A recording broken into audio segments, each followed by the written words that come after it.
इल्म की रोशनी एक गांव में अहमद नाम का एक गरीब मगर मेहनती लड़का रहता था। अहमद के वालिद मजदूरी करते थे, इसलिए घर के हालात ज्यादा अच्छे नहीं थे। लेकिन अहमद के दिल में एक ख्वाब था। वो पढ़ लिख कर बड़ा इंसान बनना चाहता था। गांव के कुछ बच्चे स्कूल नहीं जाते थे।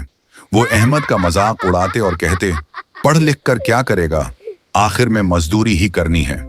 लेकिन अहमद हमेशा मुस्कुरा कर कहता, इल्म इंसान को इज्जत देता है। अहमद रोजाना सुबह सवेरे उठता, अपने वालिद का हाथ बटाता, फिर स्कूल जाता।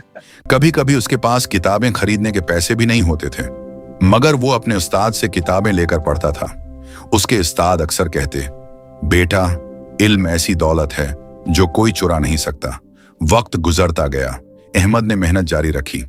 आखिरकार वो इम्तिहान में पूरे जिला में अव्वल आया।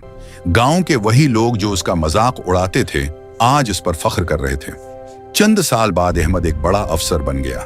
उसने अपने गांव में एक नया स्कूल बनवाया ताकि कोई बच्चा तालीम से महरूम न रहे। एक दिन उसने बच्चों से कहा, अगर हालात मुश्किल हों तब भी तालीम का दामन कभी मत छोड़ना।